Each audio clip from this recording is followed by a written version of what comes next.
Hello, I'm Christina, and I'm here with Martina. Hello, everybody.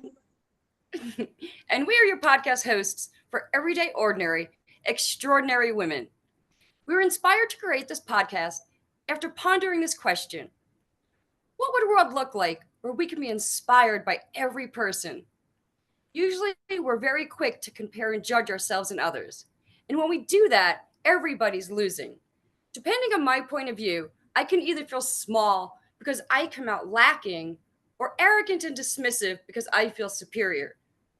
Those are the only two options from that perspective, and neither of those options make us feel very good. So here's our thought: someone's everyday normal is somebody else's extraordinary. Judgment comes from our first impressions, so we invite you, the listener, to go beyond your first impressions and see the magic everywhere. There's inspiration at every corner in everyone if we're willing to look. And today we are very happy to have Heather with us. So, Heather, we are opening up the floor to you to introduce yourself and tell everybody what you'd like them to know about you. Oh, this is so fun. And your names, Christina and Martina, and the name of the podcast. It's just so perfect. And thank you so much for having me here. I'm Heather Fleming. I'm a nourisher by trade and a freedom seeker by night. I founded Conscious Nutrition in 2007. A friend gave me the domain. She goes, I think this is you for the price of a candle. Remember back in the day when like the domains open, and I gave her a candle and I go, oh, these shoes are too big for me to fill. And I feel like Conscious Nutrition, I've been nurturing each other and growing up together. Times when I was like, oh, I want to give up, it would be like just tap on my shoulder, like, no, you don't, or are you sure? And so it was my inner fire for sure. And so, yeah, I'm a clinical nutritionist, but I almost feel like I've tapped into some of the psychology and the quantum physics and the energy of consciousness with nutrition. I used to beat the heck out of myself as a nutritionist. I'm a Virgo, so I'm a recovering perfectionist, is what I like to say. Oh man, I was so hard on myself, and now I want to help people not to be hard on ourselves, because the more we go towards approval instead of criticism, like that's how the body heals, and then we get to see what else is going on under the hood. And that's me. That's me in a nutshell. I live in California. I live in Ojai, California, in my tiny house on a mountain with my dog, and I'm blissed out. I've been searching for my home base for probably a decade, and I kept coming close, and all the little bites created exactly where I'm at. It's to the T of what I created, so, or what I desired, and it created that. Wow. And I tear up almost every day with gratitude where I'm at right now. So beautiful. Thank you for being here. I was just thinking about who you are for me, and I love your softness and your intuition and your curiosity, right? Like that openness to explore and just check in and see. And this is just such a gift to whoever you meet, I'm going to say, not just whoever you work with, but whoever you meet. So Heather, how would you finish this sentence? If you really knew me, you would know. What would we know about you? I love that. You really know. I swear I have a mermaid tail. Like I swear I'm part dolphin. There's something like when I like that intuition and that longing to belonging is like that my original body might have been a dolphin. Is that where you wanted to go with that? Is that okay? Awesome. I feel like that innateness in us is just beyond our wildest imagination. It's limitless. And I've swam with the dolphins. I've heard them talk to me. So if you really knew me, I would say I'm part mermaid dolphin. Yeah. I didn't even know there was such a thing as like Lemurians and such until I moved here. Someone said that word to me. This is probably 20 years ago. And I just said, what was that? And then I went down the rabbit hole and I was like, oh yeah, everything makes sense why I wanted to come to the Pacific. Like I was landlocked for so long. And I remember the day I woke up in Nebraska and I heard a male's voice that says, if you stay here, you're going to die. It was loud and clear. And I was 28. So they call it your Saturn's return now. I didn't know that at the time. Well, within 2 months, I packed up, left, didn't have a job, didn't have a place to live, went to San Diego, and I was like, if I stay here, my soul was like, nope, move over. So I found my sea legs. It's beautiful because for you it's the water, right? But for me it's by the water, but it's the earth, right? For me it's the earth, and it's beautiful that you get to know that and see that about yourself, so that you can find home, right? Because home is not tied to anything other than your soul, really. And I think the water helped me wash some of the emotions. And now I'm in the earth, which I'm like a 50-50. And so, but I'm still driving distance from the ocean and swim in a pool 4 times a week too for that. And it's more for mental and emotional, that water. Yeah. So much good stuff in what you said, but I think the most is that trusting the intuition, right? Like just that I heard this, it said I need to go, right? Or that I know I'm a mermaid, but I don't really know what that means, right? But I'm just trusting it. I don't think I knew I was intuitive then. I think I shut it down in my teenage years, which I think as women, I hear that all the time. I just got goosebumps. Like I shut it down, and then my late teens, early 20s, I'm like, oh, I gotta be a man in this world. Like I did with my masculine for sure. Like totally. I worked at Gold's Gym. I ran triathlons. Now I'm like in my feminine, and I'm like, we're ladies of leisure. I'm like, I always tell my dog and I'm like, we're ladies of leisure.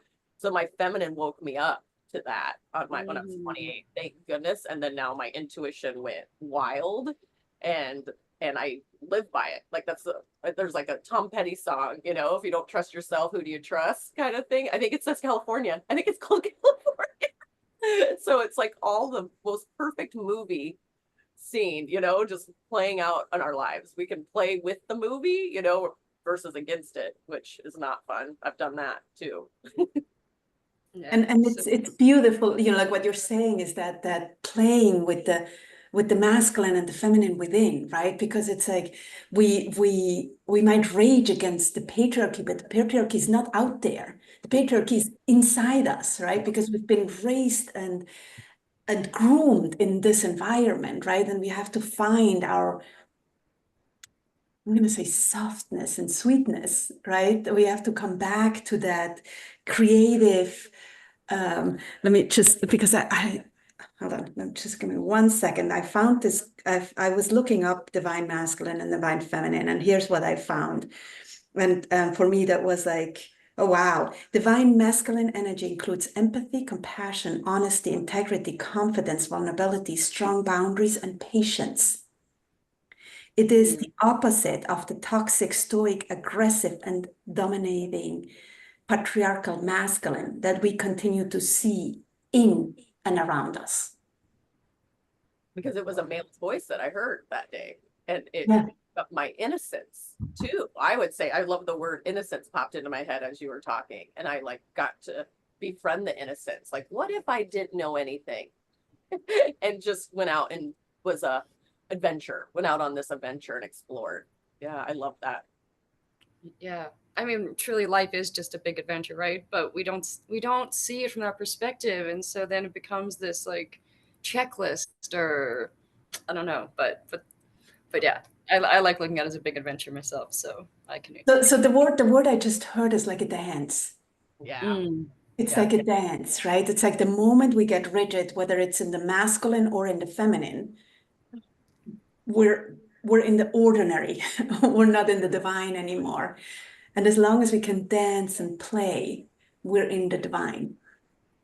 Yeah. I like that. It's funny because both of you started moving with me. I know, I did too. I was only like thinking, I was like, yeah, because I woke up this morning a little bit in masculine, like a little bit rigid with the heat wave coming. I was in my to-do list, and I go, oh yeah, we're gonna dial that back a little bit. So I watched that energy of like do to, instead of like, no, just sit and be patient and do some other things instead. So good. So Heather, tell us a funny or silly or embarrassing story about yourself. Oh my goodness. Funny or silly? My goodness. Oh, I read this too, and I even thought I had one. Hold on, it'll come. funny or silly? Oh, okay. This one. So we didn't grow up with sarcasm at all. We had like kind of like poking fun, but like I didn't know what sarcasm was until I went to the East Coast. I was 24. I went to Boston, and I was just, and everyone was more intrigued that I was from Nebraska. Like they thought we still had outhouses. And then my like naivety around sarcasm, I believed every single word they said. And then finally I go, well, why would you say it if you don't mean it? And to this day, these same people say, we were like, you shocked us because you were actually right. Like, not right, but you gave us a mirror back. But I believed everything. And still to this day, they're like, oh, here she goes again. No, she's missing it. It goes over my head almost every time. The sarcasm is like, and then I try it and everyone's like, no, you still didn't. You still didn't do it. And this is like 30 years later, I've been trying to practice sarcasm. But then I realized it does like tighten my stomach a little bit to do it or to hear it. So it's super interesting. So that's one of my favorite silly stories that I'm still a hot mess around sarcasm. I'm just like, oh wow. And I'm like taking it all in. I was like, wow, that's pretty intense. And they're like, oh, it was a joke. Oh gosh. I can get it. I can get it. It's funny. It's not quite sarcasm, but my boyfriend, he often says things that I think he's just being mean, and he thinks he's joking. Like he's saying it to be funny, but it doesn't occur over here as joking. And then I'm like, and he's like, why are you taking it personally? I'm just joking. And I'm like, I didn't get it was a joke, you know. And I'm like, whoa, what's going on over here that I keep missing this? Men, I'll meet men. They're like, "Oh, sarcasm is my second language." I go, "Well, it's not mine. We're not gonna do well." Like I already I don't even like resist it or react. I just go, "Yeah, it's not mine." So they're all like, "Oh, I don't know what to do with that because it's such a badge of honor that it is for some people." And I obviously didn't get that badge. Well, what I think is interesting in what you were saying is like it feels a little ugh inside, right? And we're so not attuned to that anymore, right? It's like when I tell my children teasing is hurtful, it always is hurtful. There's always a little sting to it. Same thing with sarcasm, right? And yes, it might be funny, but there is a little sting to it, right? And that's what I understood what you were pointing at, right? There's the little like, Yeah. So I still I think I like a deer in the headlights with that sometimes. So I don't know if that's the silliest story, but that's what did pop in my head when I read that question. That's a good one. So Heather, what is your superpower? Oh, superpower. I would actually say empathy or emoting, like the emoting energy, like with my cute pooch and we emote to each other. Everyone's like, you speak Ruka because I can sense what her needs are, and empath in this world. It's like my top two characteristics on that quiz that you can take. I'm positivity and empath are mine top two, which I was so scared of sensitivity and empathy for so long. And intuition, I was so scared of it because I felt like if I felt it all, it would take me down. But like I would say helping people feel comfortable with that too. Sometimes I used to overdo that, people pleasing a little bit, but now I'm navigating it a lot better. But I would say intuition and empathy combined. Really? We can make a new word, into empathy.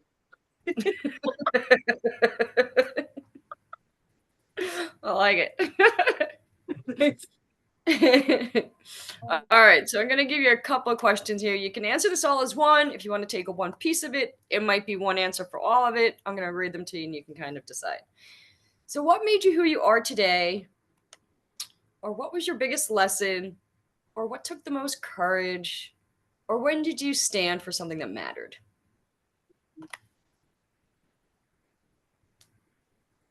Oh, I love that question. I would say independence. How crazy. It's 4th of July.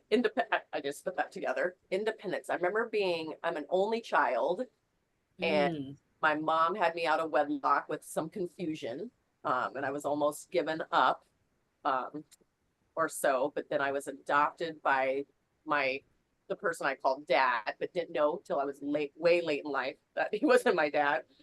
And so there was a little bit of like navigating shame and such in my life in a small town too, that everybody knew and I didn't. So it was a little bit of that.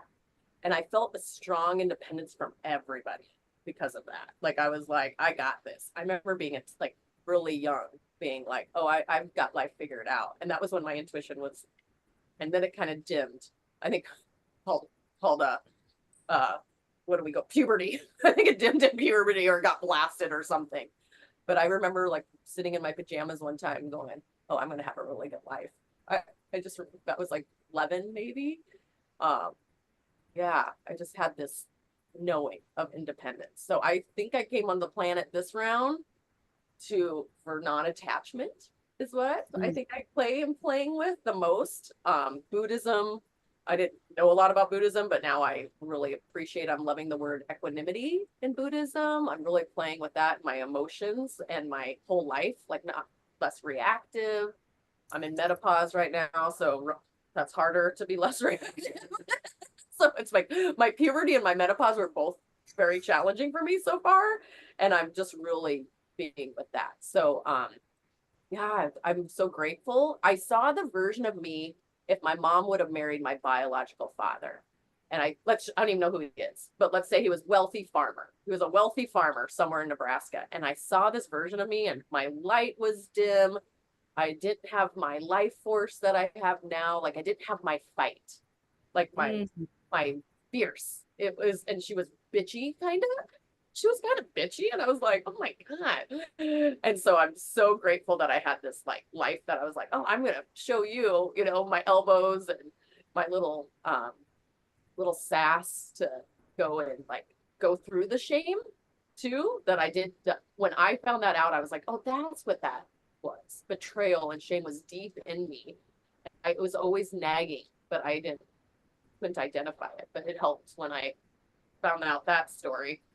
I was like, well, I knew it, but I didn't know it. Like, I didn't know the details, but I could sense it in my body and life. There's that story. So good. I love the piece where you shared how you could see that alternate version of you, that if your mom had married your biological father, and how you could tell that wouldn't have made you happy. I'm like, whoa, how powerful is that? I think we're often stuck with like dreaming about that version would have made us happier, and how cool for you to ever. Yeah, I was like, oh, I could live in the rejection or the longing of the father. Like, everyone's like, I bet you want to know. And I'm like, no, I'm good. Because I like went through all the suspects, went through all the options. And I'm like, that was even, that sealed the independence deeper in me too, instead of the need and I'm never going to be complete. But I saw the version and that helped a lot with rejection, that rejection word.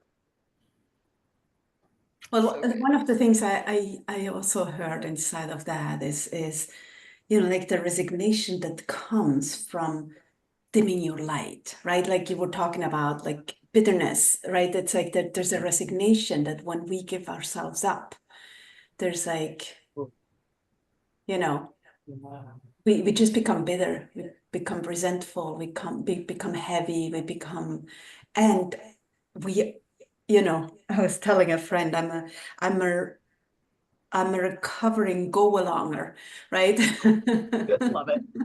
Totally get it. Which many of us are, right? We just keep the peace, to just not rock the boat. We will just do, rather than, no, this does not really work for me, right? And with that, every time we just compromise ourselves, we just chip away from our soul a little bit, right? Yeah. Belonging so deep that you would, you know, sacrifice parts of yourself just for it, you know, instead of like, wait, that doesn't quite feel right. What else is there? Yeah. Yeah. And that's our ongoing challenge, right? As humans in general, that what feels right? We're so disconnected. I was listening to Zach Bush, and he says, like, the biggest issue we have is we're not connected to nature anymore. So we're not connected to ourselves, right? And if we would start really going back to that, to feeling the feels and moving, like being present to who we are, everything would shift. Yes. Even I went to San Diego. Oh, no, go ahead. I went to San Diego for the weekend, and then I come back and I'm like, okay, it takes me about 24 hours to get reacquainted with my nature. And as I was hearing you, a hummingbird stared right at me at the window. And I went and fed the rabbits yesterday. So it's like a new, like recommuning, because I picked here to get my instincts even sharpened, like, because we are in predator land, which Martina's watched me navigate. And so I'm like, okay, but if I didn't do it, I would have always wondered. And there's not much that I wish I would have. So that's why I'm here. And this is totally to enhance my instincts. And I almost called my program the feeling diet. And I have one part of conscious nutrition is feel your meal. It's called feel your meal because I realized that my left brain was great with clinical nutrition, but we were missing our right brain, our intuition and feeling with food. I don't know if anybody here emotionally eats or craves things emotionally. I'm sure I'm the only one, right? No one You in the are, podcast, definitely you are. in the Yeah, world. no one else does that. And I remember two of my clinical nutrition people were like, just tell your clients not to eat sugar. And I was like, who the hell are their patients or clients? I was like, what? And I just remember like, I'm done with that. I'm going down my own road. Like we are like emotional beings navigating this world. And so that's how I created my nutrition program with feeling, because I didn't feel for a long time. And they were a volcano erupting in me. Those feelings and still are, they're still what we navigate every day. Yeah. So Heather, tell us when you took a chance for love, and it's not necessarily romantic love, but when did you take a chance for love? Oh, that's so great. Did I take a chance? Oh my God, I am going to tell it. I got the intuition to go be a cook, chef on a yacht for summer, like 12 years ago now, probably, maybe even longer. And I went and met the captain and I shook hands with him and I went, oh no, this is a twin flame right here. I'm like, I can feel like I'm going to learn so much from this guy, but he had a girlfriend. So I was like, oh, good. He's safe.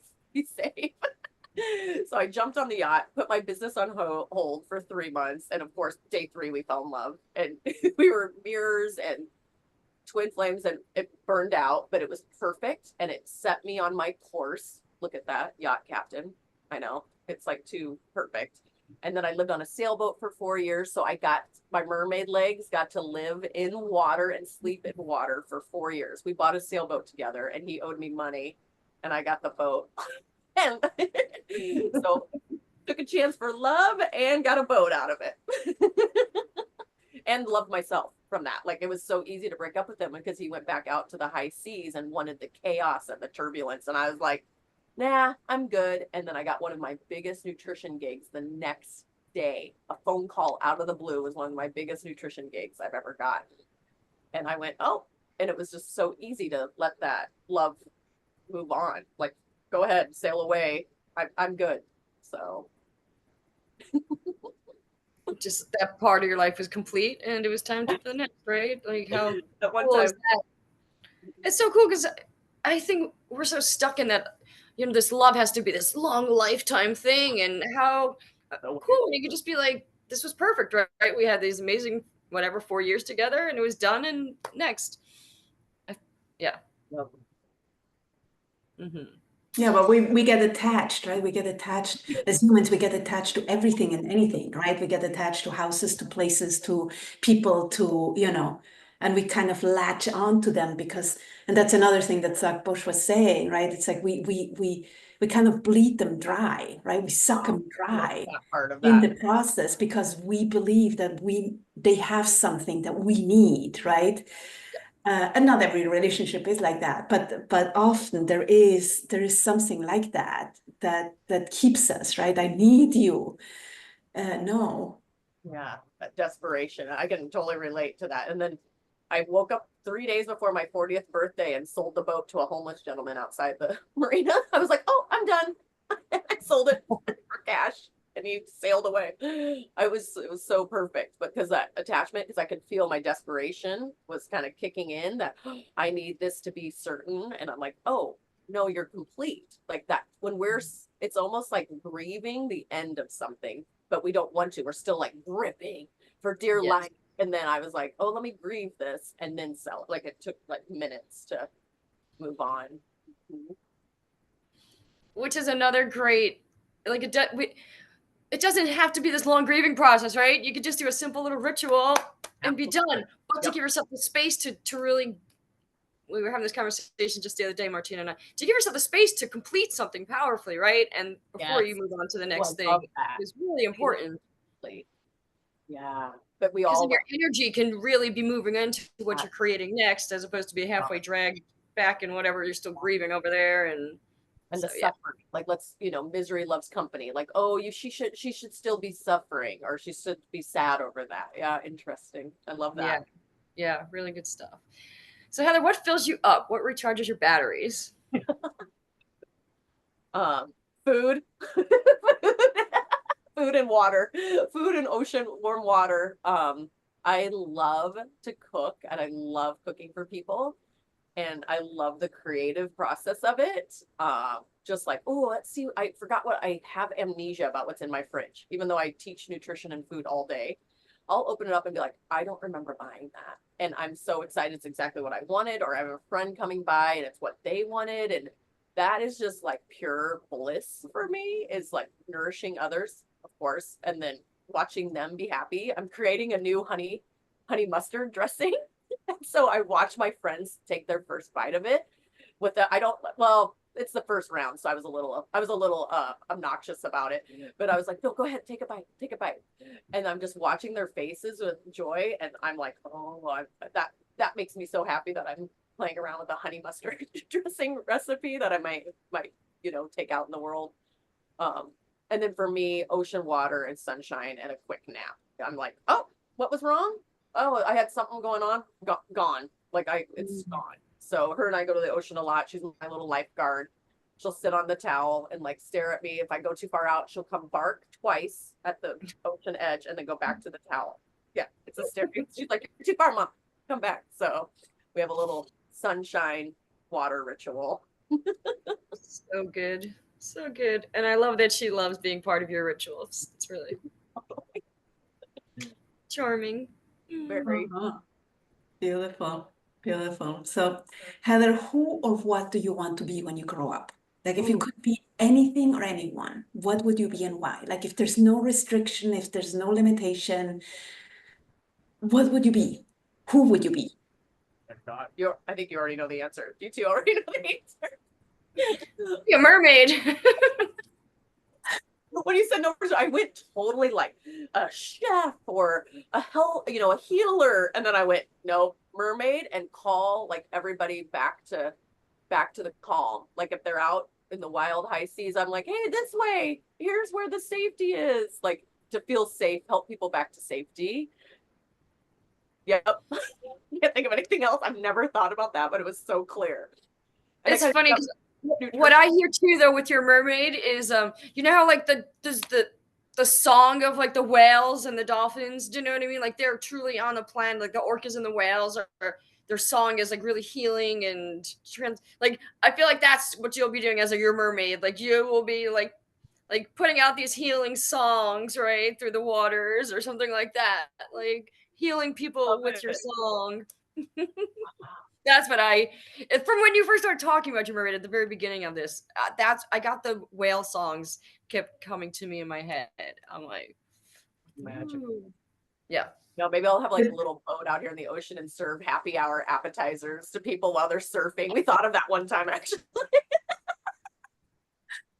Yeah, that's cool too. I mean, I had somebody paint like soul portraits, like so she channels and my inner child is a mermaid. Of course, that's why we found each other. Of course. Oh. It's a mermaid, and yeah, it's really cool, to think about that. It's just like that immersion and the cleansing of the ocean and I don't know. There's so much in there. Beautiful.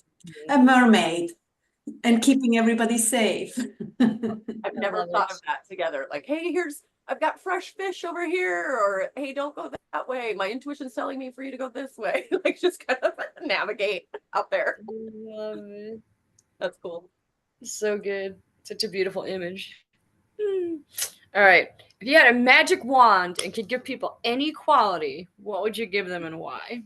Ooh, good question. Oh, I just saw like a blue stone on everybody's third eye, like a bright blue, what's not Like light lapis or something. Yeah. And that they kind of like the Lemurians or the Muse, like that light just flowing in and out of them. And everybody just walks around like seeing each other's light. I was with my friend's daughter. She turned 6 this weekend. That's why I was down in San Diego. And we would touch our third eyes every time we said something the same to each other. I'm like, oh my goodness, our third eyes are so smart. And we would touch our little third eyes. But I didn't think of that first. I saw this first. And if we all like just like went, oh, I see your third eye, or we touch third eyes with each other, like that would be so cool. And then we just get a little download of that person.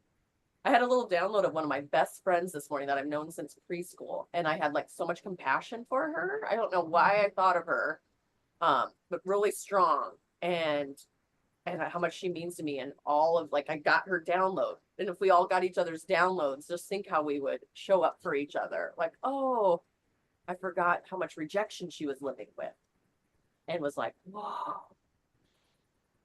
whoa, that's it. We'd all go all day. We would all go, whoa, whoa. Look how much love look at their capacity for love. Look at their capacity for suffering. Look at their capacity.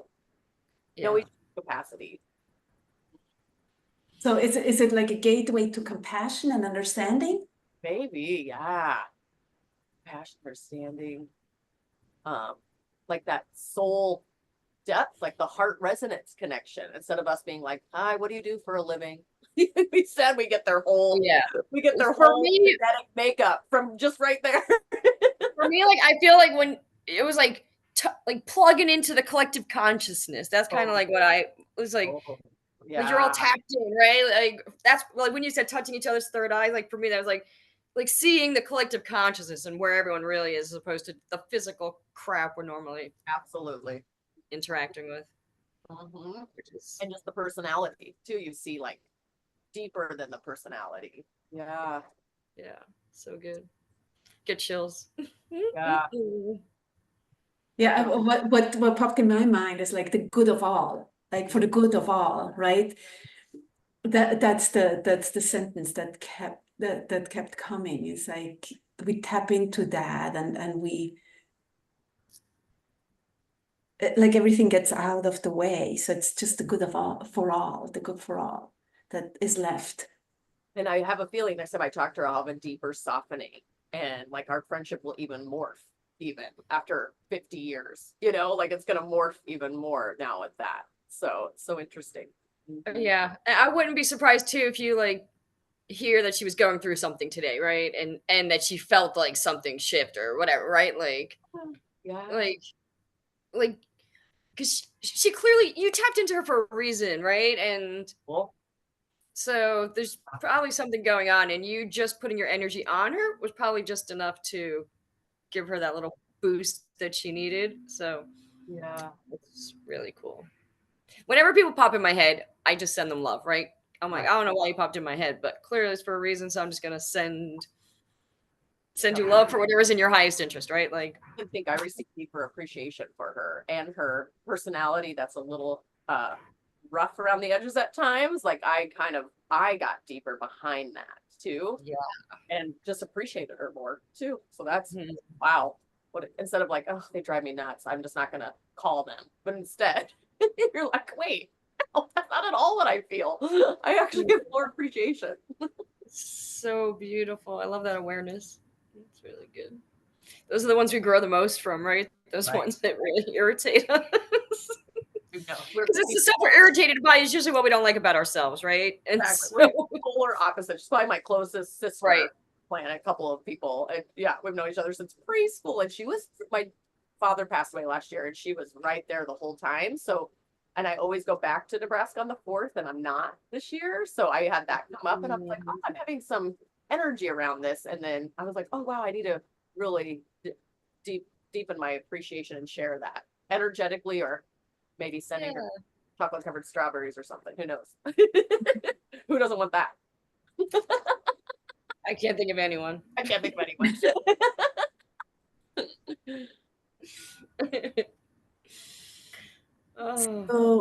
So Heather, what are you most proud of? Like, what do you consider your biggest accomplishment? Oh, well, that's a good one, because I just caught myself not being proud of a couple of things yesterday. So good job. Oh my gosh, I was like, oh, had a little bit of like, oh, I need to work on that. Biggest accomplishment. I was gonna say something kind of intense, but I think I'm gonna. All right, helping my dad pass away last year was. And I came back to California. I'm back in Nebraska. I was back in Nebraska for about 1.5 years, and I came back to California. Everyone's like, "What do you feel like you was? You know what? What did you take away from that?" I'm like, "Well, I'm not in an orange jumpsuit in prison." and they were like, "Oh, you're serious?" And I'm like, "Yeah." Like I did the deep karma work, and it morphed into the most beautiful thing. So I'm looking back at how I wish I handled certain details of it, but the depth is just beyond my wildest dreams how it happened. Like she landed in my lap like a year before he passed, and then they became beautiful friends.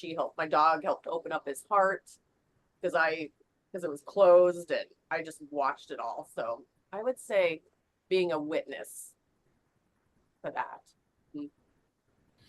We had I would add holding space for it too. Yeah, we had a very complicated relationship because he wasn't my bio dad, but we rocked it, and I didn't go to prison. I didn't know I had rage in me until that year. Yeah. And I got to process it beautifully. Mm-hmm. Gonna say what a gift you gave each other, right? Absolutely. Oh, it's clear. It was so clear. Yeah. And that you got to take care of him and just really, like, it takes something, right? If you have all that rage to not step over it, but just complete it in a way that you can then be available to support him during that time at the end of it. It couldn't have been more beautiful. Yeah. He had a little stroke, and I was like, oh, he's gonna leave me with the weirdest way to remember him by. It's gonna be something annoying. Like I was already annoyed, like because that's where we were. I'm like, it's gonna be like a loud motorcycle noise because he had a motorcycle. I was like, oh, I was rolling my eyes. He ends up wanting a pina colada on his deathbed. I've never seen him drink a pina colada. I was playing the pina colada song. He drank it, and the last words were, well, I go, Dad, he's like, well, I thought now was as good a time as any to try one. And that's what he left me with was a pina colada. So every song is pina colada. I don't really like pina coladas, but I'll probably, toast him once in a while with one. But it was so there. Just when we think we can't be surprised by life, it hands you a pina colada. So what a beautiful way for him to go out, and a beautiful message for you to remember, like to really celebrate life, right? Even at the end of it, he was still celebrating it with you, and I think that's perfect. It was perfect, intact. Yeah, it was hilarious. So beautiful. So Heather, last. And if he says, yeah, why not, right? Why not? Why not now, right? So yeah. Quickly clear. It was like, yep. I love it. So Heather, what do you want people to remember about you? Oh, that's a good one too.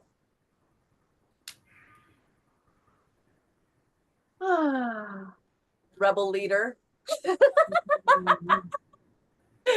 I have like this rebel in me that's like, oh, really? Well, we don't have to follow the nutrition rules if we don't want to. We can feel them out ourselves, like from my career to my lifestyle to just like realizing how strong my inner masculine and inner feminine are. I think I thought I thought both were weaker in my life. And now I'm like honoring them and honoring their, oh my God, intensity, and realizing it's going to take a certain masculine human to match my Viking intensity here. You know, because he's a Viking and she's a mermaid. Obvious. The feminine's a mermaid. He's a Viking. Yeah, rebel leader. I just want everyone just to go, Heather. Yeah, that's it. She did it. She did it just how she wanted. Mm-hmm. And with a smile on your face and laughing and enjoying it every moment, right? And tears. Beautiful. Yeah. Yeah, that strong, independent warrior, like in a not warrior, like it's not the right word, right? Warrior Well, is it's a like, warrior for love. Yeah. And it yeah, but is. even warrior for love is not, you know, because it's still war, right? There's still some kind of fighting in there. Lightning, Ooh, love it. terrier or something like Look at the that. terrier. Did you say terrier? No, carrier, Oh, like funny. I was like, go carrying. for the terrier. Close, right? Terrier. I was like, that was so cute too. Carrier. I love that lightning character. Like even like Poseidon with the lightning rod, or Yeah. what was he called again? What does he hold? The trident. Trident. Thank you. Yeah, I just saw that too. Yeah. Let's do this, people. Let's play. Like, let's play. Let's do this. Not in any angry way. Like, work with your own rage. It's a plenty for us to all work with ourselves. That's why Yeah. the world is where it is. If we all started working with that inner rage, we would all see each other's third little eyes. Mm-hmm. Yep. Yep. Yeah. Beautiful. And if we really worked with transmuting our rage, right? Like releasing it to Mother Earth and all that, like just imagine what would be possible. Yeah. Scream in your And car. let it out in a healthy way, right? Right. I think that's the most important, because it's like we need to let it out, right? But let it out in a healthy way, like hitting a pillow or screaming in the car or in the forest, or you know. And how there's junkyards where you can go and destroy things, like yeah.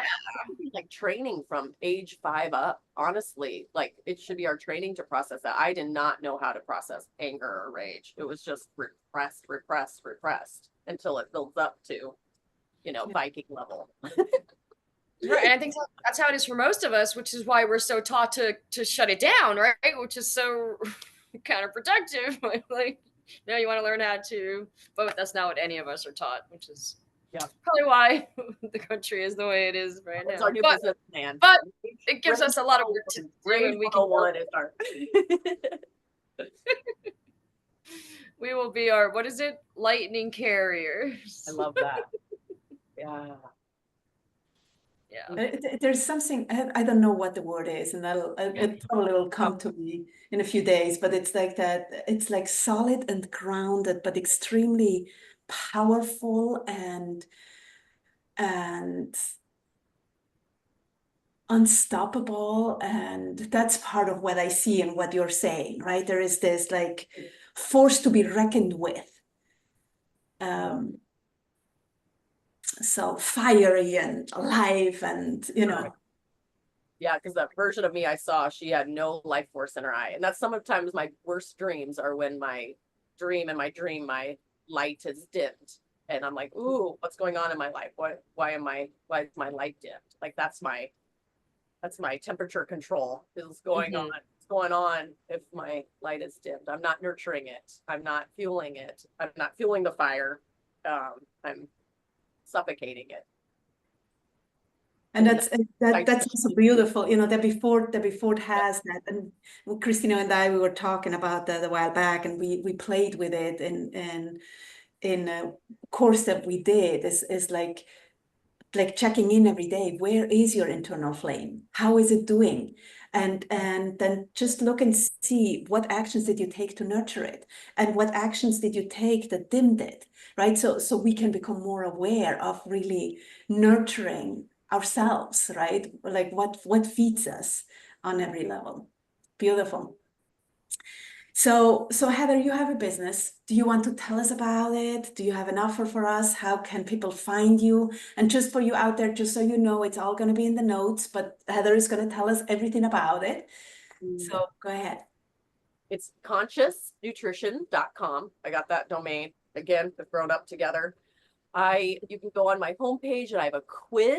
I love my little free quiz, but I'm going to give away my recipe book. I think I'll give you all a discount. It's my downloadable recipe book, and it's something I'm stepping in to be more proud of. I'm still doing some re-editing, but it's a download.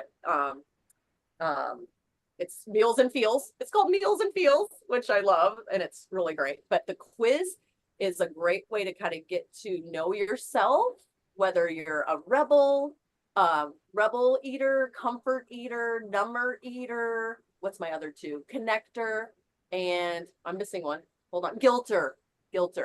I would say my purpose on the earth with nutrition is to work with our guilt and not let it take us down, especially around how we nourish ourselves. But I only felt guilty for decades. I didn't know there was another way to be with eating until the day I had my awakening, that I was like, what if I learned to trust myself? And I remember that day, and I've not looked back on guilt. So that's why I still do that. So you can take the quiz, and then you kind of get to know a little bit more about my philosophy. And then I will give you the coupon code for my Meals and Feels recipe book, which has about 110 recipes that break down how to tune into your body. Like, do I want hot or cold? Do I want soup or salad? Do I want sweet or savory? So I help us get more into this feeling. So it's Chinese medicine and like yin and yang, instead of like, I should eat a salad. And then you go, why did I buy a salad? I really want a hamburger, like that contrast. And then we go through the guilt cycle. So it's yin and yang, finding our own inner rhythms. So the book is broken down into recipes like that, so that they're hot. And then I have some nutrition stuff in there too. So different meal types too. So to help you with your digestive fire, which then helps you with your energy fire. So that will be my free gift. I would love to give that. And I'll call it, the coupon code will be extraordinary. That will be the coupon code for the podcast. Thank you so much. And I'll as I said, we're going to put it in the notes. Yeah. Heather, thank you so much for being here. We so appreciate, Christina and we leave inspired after every conversation. We get to celebrate you, but in the process, we are just like blown away by the people we get to be with. And that was you today. So thank you. Thank you for being here. Obviously, I'm emotionally moved like 10 times. So thank you. Thank you for having me. Thank you. Thank you both. Yeah, just thank you for your magic that you bring to the world. Thank you for your commitment to health for people, and thank you for the fun that you bring to it. I have to say, Heather, your webpage is so accessible, and it really makes nutrition really, like, your approach is just very different. I have to say, like, go check out her webpage, because if you have not worked with a nutritionist, you may really want to work with Heather, because she is a lot of fun, and it's just a new, different, holistic approach. And so thank you so much for all of your time today, for your vulnerability and your honesty, and your just fun, and your smile, and all of it is just really amazing. So thank you for bringing up last today with you. Too. Thanks for bringing out my inner mermaid. She was ready to swim to Hawaii or something. I don't know what she's up to, but well, I did bring out my Larimar, which is from the Caribbean, so for goddess energy. So we were vibing. Love it. Yeah, we always do. It's like, just following up on what Christina was saying. It's just that taking all that pressure and guilt away from the food, right? Which is, on one hand, it's like we need it to survive, right? We need food for survival, but we use it or abuse it, and have learned to do that, right? In so many ways, to stuff our emotions, to celebrate a win, and just really finding our way back to ourselves. That's part of what I hear in the work. Yeah, the intuitiveness of it is just really a beautiful approach, and I love it. Yeah.